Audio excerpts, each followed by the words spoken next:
Bismillahirrahmanirrahim. Assalamualaikum warahmatullahi wabarakatuh. Menjelang waktu berbuka, umat muslim di Indonesia biasanya menghabiskan waktu untuk melakukan aktivitas santai dengan menikmati suasana sore Ramadan yang khas. Tradisi ini kita kenal dengan sebutan ngabuburit.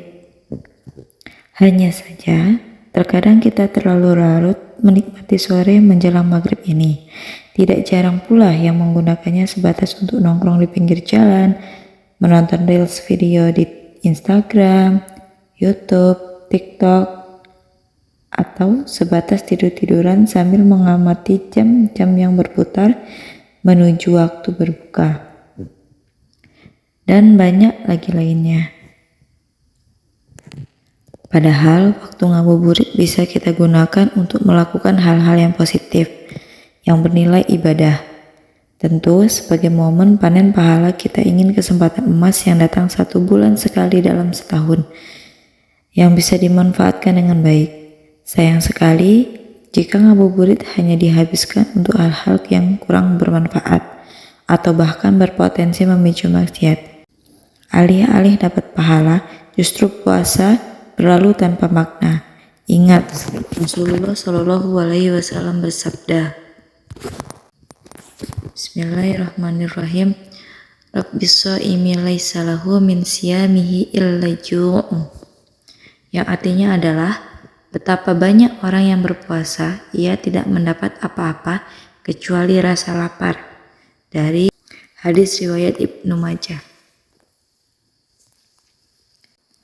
Ada beberapa tips agar ngabuburit kita memiliki nilai positif lebih dan menghasilkan pahala yang berlimpah. Yang pertama yaitu tadarus Al-Quran. Bulan Ramadan dikenal dengan Syahrul Quran atau bulannya Al-Quran. Selain karena kitab suci, umat muslim turun pada bulan ini. Rasulullah Shallallahu Alaihi Wasallam juga menjadikan momen Ramadan ini memberikan perhatian lebih kepada Al-Quran.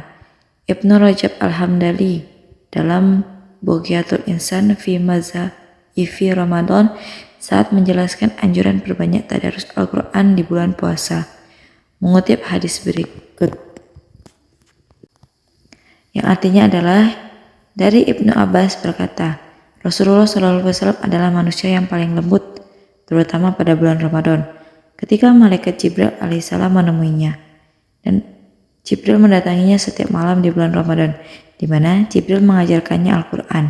Sungguh Rasulullah SAW orang yang paling lembut daripada angin yang berembus. Hadis riwayat Bukhari. Hadis ini menunjukkan bahwa Rasulullah SAW menjadikan Ramadan untuk lebih intens membaca Al-Quran. Para ulama sejak dulu pun demikian. Bahkan ada juga yang bisa mengkhatamkan 1-2 kali dalam satu hari selama Ramadan. Yang kedua adalah berbagi takjil. Istilah takjil barangkali tidak asing lagi bagi umat muslim saat bulan puasa. Takjil merupakan makanan atau minuman untuk mengawali buka puasa. Biasanya berupa yang manis-manis seperti sirup, es buah, buah-buahan, dan sebagainya. Kita bisa menjadikan waktu ngabuburit untuk bersedekah takjil kepada saudara sesama muslim. Bersyukur, tampaknya berbagi takjil sudah menjadi tradisi di Indonesia. Kita bisa menjumpainya saat sore hari di sejumlah jalan dan masjid atau musola, terkait terutama sedekah di bulan Ramadan. Rasulullah Shallallahu Alaihi Wasallam bersabda yang artinya, barang siapa memberi makan orang yang berpuasa, maka ia akan memperoleh pahala seperti orang yang berpuasa tersebut, tanpa mengurangi pahala orang yang berpuasa itu sedikit pun. Hadis riwayat At-Tirmizi.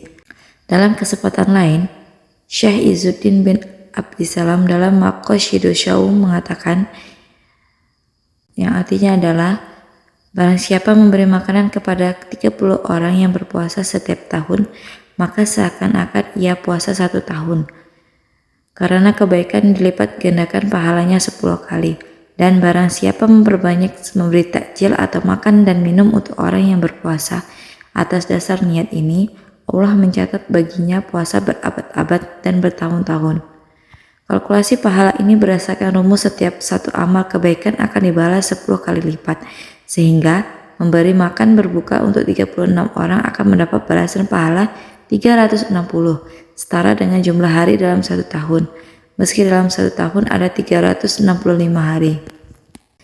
Dan yang ketiga adalah iktikaf di masjid.